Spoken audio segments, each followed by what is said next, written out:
السلام علیکم ناظرین، آپ دیکھ رہے ہیں ہسٹوریکل چینل۔ اگر آپ اس چینل میں نئے ہیں تو سبسکرائب کیجئے اور بیل آئیکن کو دبا دیجئے تاکہ اگلی ویڈیو آپ تک پہنچتی رہے اور آپ ہمارے ساتھ جڑے رہیں۔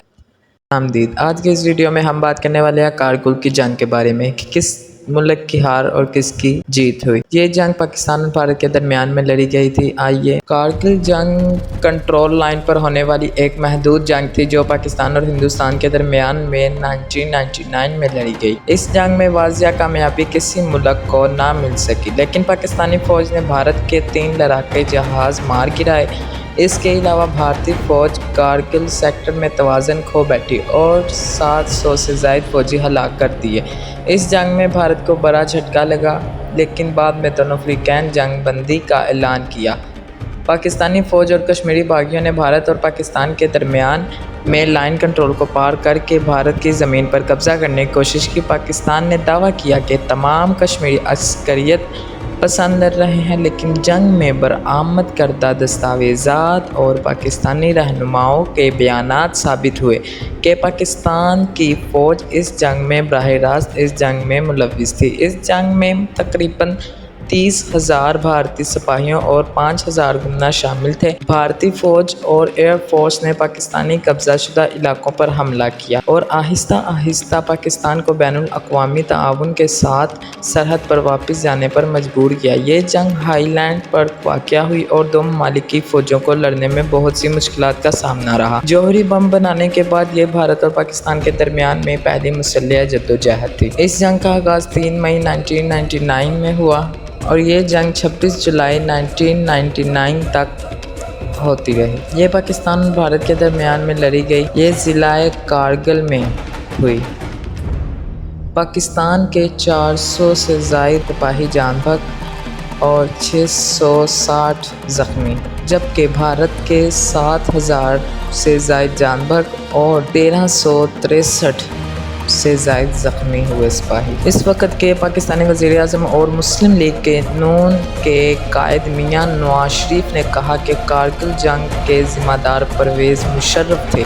سیاسی خلا ہمیشہ امریت کے دور میں پیدا ہوتا ہے۔ بھارتی میگزین تہلکہ کو انٹرویو میں انہوں نے کہا کہ پرویز مشرف کارگل جنگ کے ذمہ دار تھے۔ جب ان سے بھارت کے قومی سلامتی کے مشیر ایم کے نارائن کے اس بیان کے بارے میں پوچھا گیا جس میں انہوں نے کہا تھا کہ پرویز مشرف کے استعفیٰ کے بعد پاکستان میں سیاسی خلا پیدا ہو جائے گا، تو اس کے جواب میں نواز شریف نے کہا کہ سیاسی خلا ہمیشہ امریت کے دور میں پیدا ہوتا ہے۔ پاک بھارت مذاکرات کے حوالے سے انہوں نے کہا کہ دونوں پڑوسی ممالک کے درمیان میں عمل جاری رہنا چاہیے۔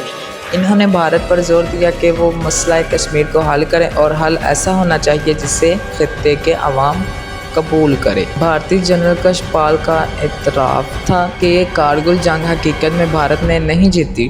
نئی دہلی میں بھارتی ٹی وی کو دیے گئے انٹرویو میں کارگل جنگ میں formation commander lieutenant general retired Kishan Pal کا کہنا تھا کہ 1999 میں کارگل جنگ میں 527 فوجیوں کی جانیں ضائع ہوئی اور بھارت نے علاقہ واپس حاصل کر لیا تھا۔ انہوں نے کہا، میرے خیال میں جنگ میں اتنی جانیں ضائع ہونے کو کامیابی نہیں کہا جا سکتا۔ کشن پال نے کہا کہ جنگ میں بھارت نہ صرف میدان جنگ میں بلکہ سفارتی مجاز پر بھی ناکام رہا۔ سابق پاکستانی جنرل و صدر پرویز مشرف کا کردار کارگل جنگ کے حوالے سے متنازع رہا ہے۔ پرویز مشرف نے بھارت کے ایک ٹیلی ویژن چینل کو دیے گئے انٹرویو میں کہا کہ کارگل جنگ کو ایک بڑی کامیابی قرار دیتے ہوئے کہا کہ اس جنگ کے سبب ہی کشمیر کے مسئلے پر بھارت پاکستان سے مذاکرات کے لیے رضامند ہوا تھا۔ انہوں نے یہ بھی دعویٰ کیا کہ اس کی وجہ سے نئی دہلی کے رویے میں تبدیلی آئی تھی اور وہ مذاکرات کے ذریعے کشمیر کے تنازع کے حل کے لیے تیار ہوا تھا۔ بھارتی فوج کے سابق سربراہ وی پی ملک نے کہا کہ پاکستان کے سابق صدر پرویز مشرف نے کارگل جنگ کے بارے میں جھوٹ بولا۔ انہوں نے کہا کہ کارگل جنگ کے بارے میں پرویز مشرف نے مسلسل اپنے بیانات تبدیل کیے۔ انہوں نے کہا